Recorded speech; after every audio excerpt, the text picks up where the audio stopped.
Bismillahirrahmanirrahim. Assalamualaikum warahmatullahi wabarakatuh. Perkenalkan, nama saya Muhammad Anugrah Karim, NIM 1831041189 dari Pendidikan Jasmani Kesehatan dan Rekreasi Angkatan 2018. Baik, kali ini saya akan mempresentasikan hasil PowerPoint saya yang berjudul Kesepahaman Menentukan Persepsi Status dan Peranan Sosial Wanita dalam Olahraga. Olahraga merupakan aktivitas sosial, sama halnya dengan aktivitas lain pada proses sosial yang menyebabkan terjadinya interaksi antara satu individu dengan individu yang lain, serta dengan lingkungan di mana individu berbeda atau berada. Dalam interaksi sosial yang terjadi dengan teratur dan tersusun, maka setiap orang mempunyai situasi yang tertentu yang menyebabkan terjadinya perubahan pada hal apa yang harus diemban dan dikerjakannya.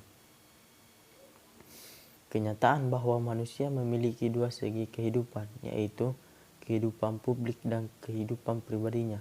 Dalam kehidupan masyarakat atau publik, manusia belajar menerima dan menyesuaikan diri dengan nilai keadaan yang sebenarnya yang mungkin tidak diinginkannya.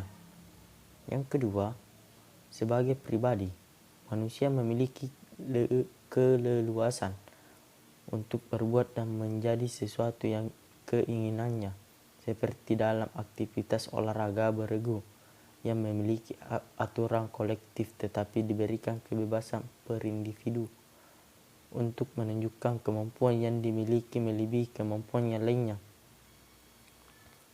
Dalam kasus olahraga pun, interaksi yang terjadi di antara partisipasinya melahirkan tingkatan-tingkatan tertentu atau stratifikasi sosial sebagai sistem lapisan masyarakat, bukan hanya pada jenis aktivitasnya, melainkan pelaku yang melibatkan di dalamnya.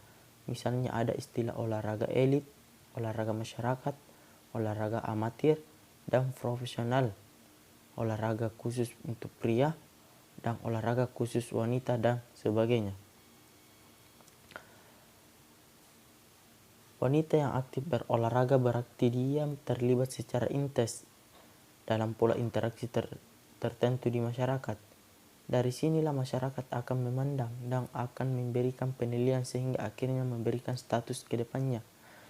Status sebagai kedudukan seseorang di masyarakat, yang artinya adalah tempat seseorang secara umum dalam masyarakat sehubung dengan orang-orang lain dalam arti lingkungan pergaulannya, prestasinya, dan hak kewajibannya menurut Soekarno 1990, dan merupakan kedudukan objektif yang memberikan hak dan kewajiban kepada orang yang menempati kedudukan tadinya menurut Susanto 1985.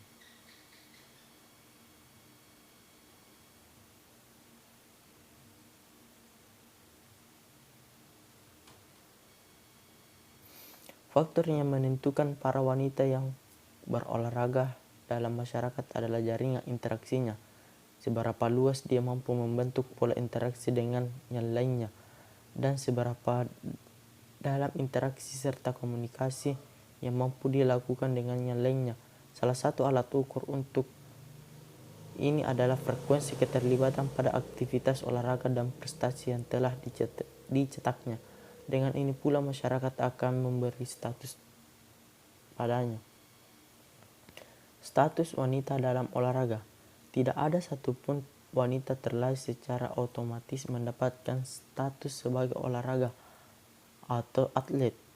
Status partisipan olahraga hanya diperoleh melalui tindakan yang ditujukan dengan perbuatan pada aktivitas olahraga.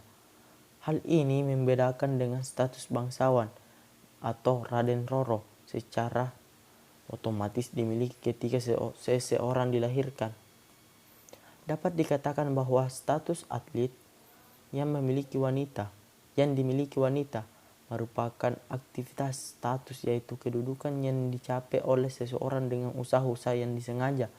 Kedudukan ini tidak diperoleh dasar kelahiran, hak sipil atau status. Aktivitas status bersifat terbuka bagi siapa saja tergantung dari kemampuan masing-masing dalam mengejar serta mencapai tujuan-tujuannya. Dari konsep ini, stratifikasi sosial akan terjadi. Semua wanita memiliki kesempatan sama untuk memperoleh status tertentu di masyarakat. Tetapi, karena kemampuan dan pengalamannya berbeda, berdampak pada lahirnya tingkatan-tingkatan status yang akan diperoleh wanita dalam partisipasinya di olahraga. Bagaimanapun juga setiap wanita berolahraga menginginkan prestis dan derajat sosial dalam kehidupan di masyarakat, bukan sebagai pengakuan atas keberadaannya oleh anggota kelompok, melainkan sebagai salah satu tuntunan kebutuhan untuk harga diri atau self-esteem atau teori kebutuhan menurut Maslow.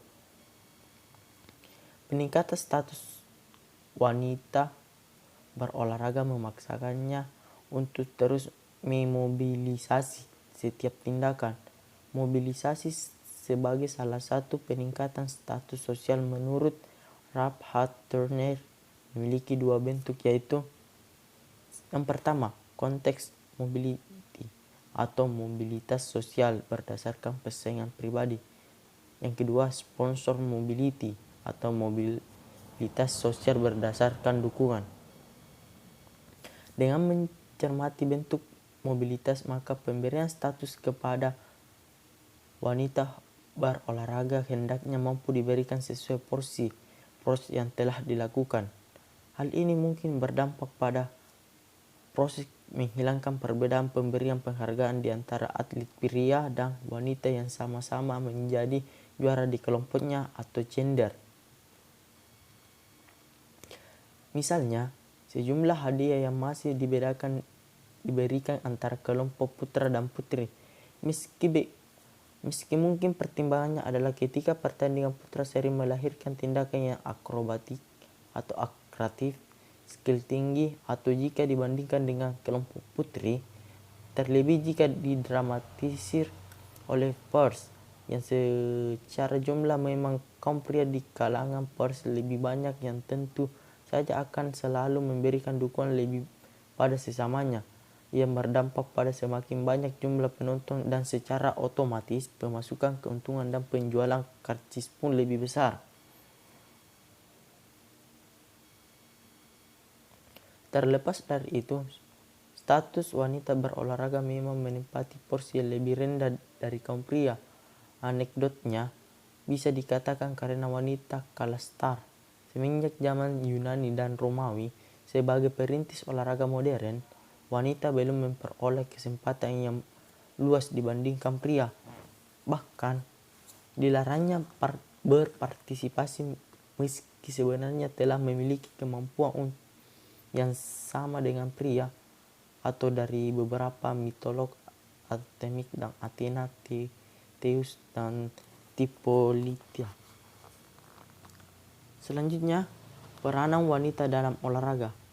Peranan atau role merupakan dinamika dari status atau penggunaan dari hak dan kewajiban. Menurut Susanto 1985, aspek dinamis kedudukan atau status. Menurut Soekarno 1990, sehingga apabila wanita melaksanakan hak dan kewajiban sesuai dengan kedudukan, maka dia menjalankan suatu peranan. Peranan mungkin mencakup 3 hal, yaitu meliputi norma-norma yang dihubungkan dengan posisi seseorang, serangkaian peraturan yang membimbing seseorang dalam kehidupan kemasyarakatan. Yang kedua, konsep tentang apa yang dilakukan oleh individu dalam masyarakat sebagai organisasi. Yang ketiga, perilaku individu yang penting bagi struktur sosial masyarakat. Peranan dengan status keduanya tak dapat dipisahkan, karena yang satu tergantung pada yang lain dan sebaliknya.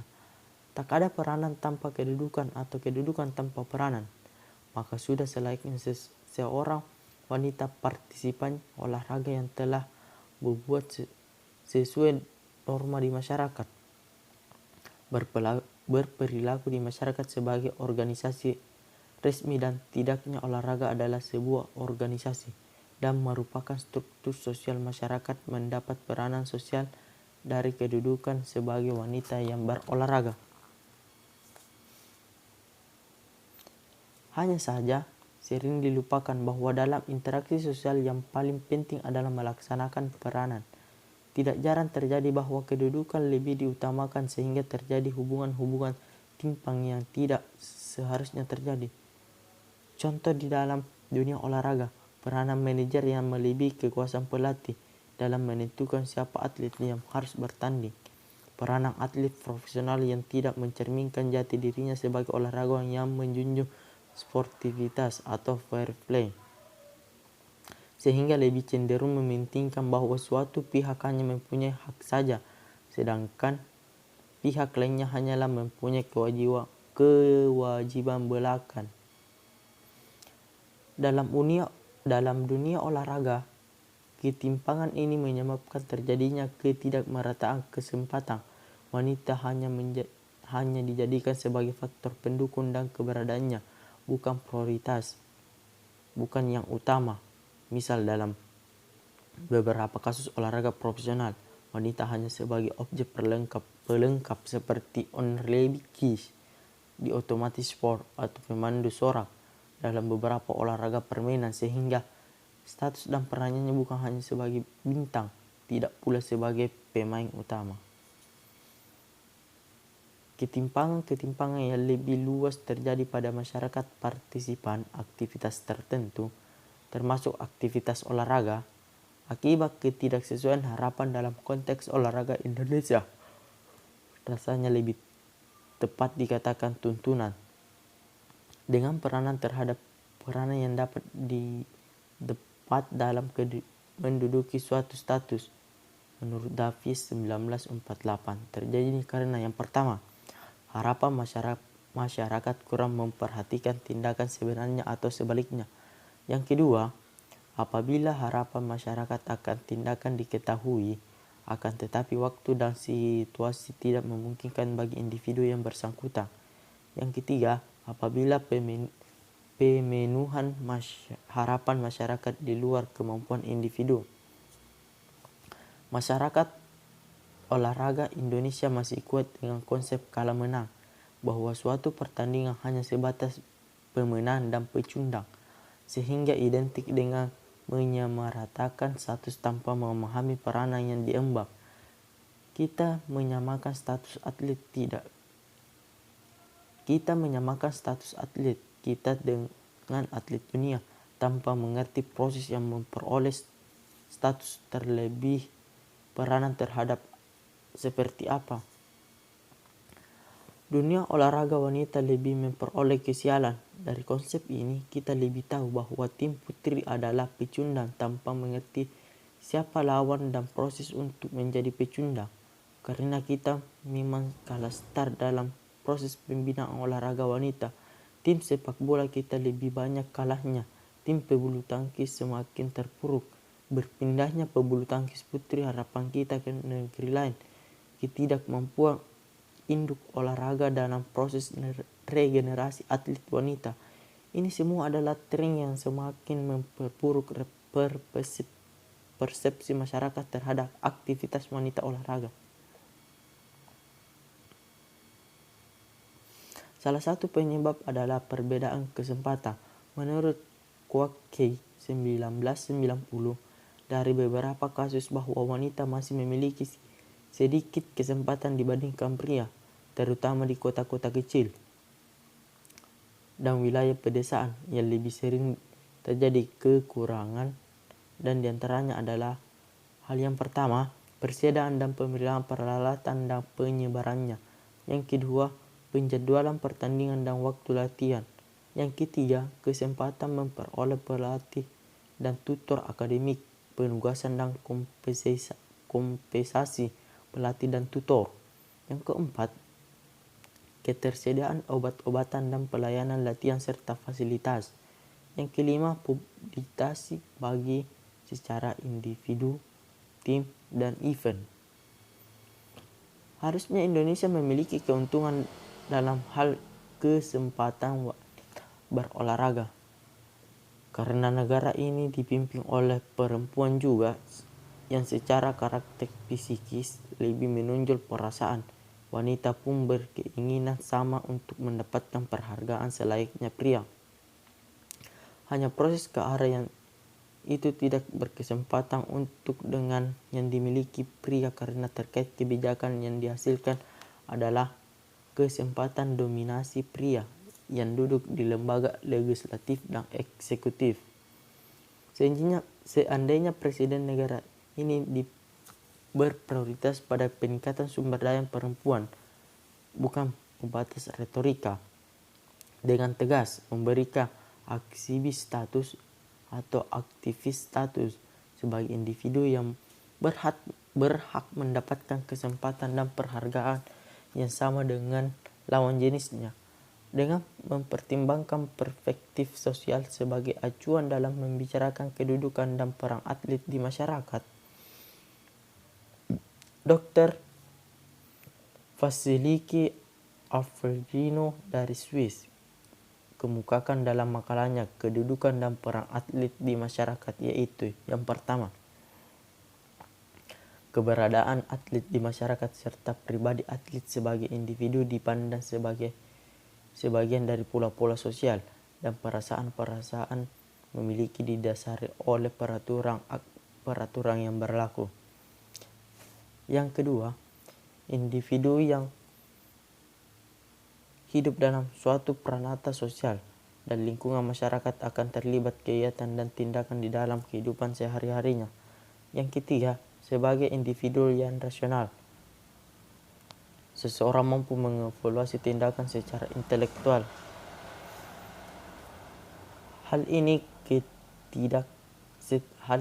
yang setidaknya memberikan kontribusi bagi pemikiran agar status peranan wanita dalam olahraga memperoleh porsi yang lebih luas, menyerupai kesempatan wanita yang diperoleh pria.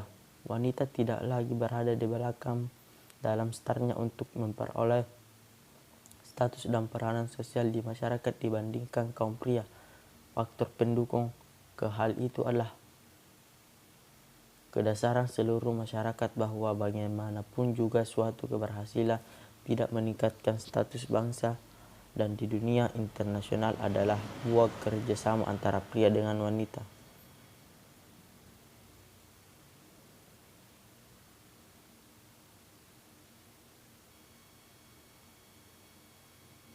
Andai saja bangsa ini adalah negara yang menghormati sejarah serta terus mengenangnya, kita diingatkan pada prestasi tertinggi yang diperoleh duta-duta bangsa dalam Olimpiade 1996. Saat pertama kalinya lagu kebangsaan Indonesia berkumandang adalah buah kerja keras dari seorang wanita, Susi Susanti. Wanita lain yang sebenarnya menjadi perintis bagi KONI untuk mencanangkan upayanya mengulang medali pada olimpiade berikutnya.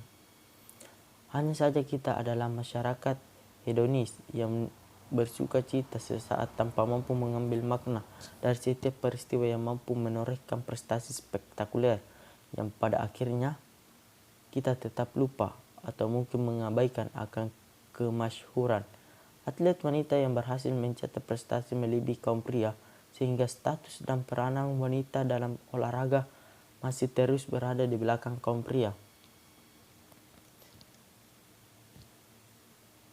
Karena 1990 mengungkapkan pula bahwa masih adanya mitos yang keliru dan masih dipegang oleh masyarakat, terutama terjadi pada negara-negara yang tingkat pendidikan dan informasinya medik masih rendah.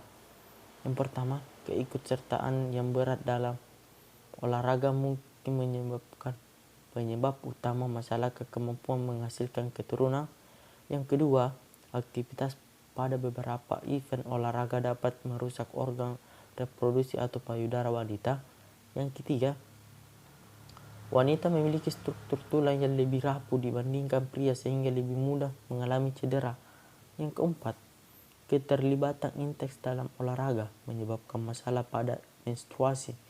Yang kelima, keterlibatan dalam olahraga membawa ke arah perkembangan yang kurang menarik menonjolkan otot. Alasan-alasan inilah yang memperburuk prestasi masyarakat terhadap keterlibatan wanita dalam olahraga, yang secara langsung mempengaruhi pada pemberian status dan peranan sosial wanita dalam kehidupan secara khusus di bidang olahraga. Pada umumnya, di kehidupan keseharian di masyarakat di mana pola-pola interaksi sosial berlangsung di lingkungannya. Terlepas dari semua itu, bagaimana juga semakin banyak wanita yang menyukai kegiatan fisik dan tingkat penampilan yang terus meningkat. Walaupun terdapat masalah kesehatan khusus yang berhubungan dengan fungsi reproduksi yang unik, tetapi manfaatnya bagi kesehatan dan pergaulan sosial jauh melebihi pengaruh-pengaruh merugikan yang terjadi selama ini. Giri Wijoyo 2003. Sekian dan terima kasih. Itulah hasil pemaparan PowerPoint saya. Kurang dan lebihnya mohon dimaafkan. Saya akhiri dengan ucapan minallahi wal hidayah. Assalamualaikum warahmatullahi wabarakatuh.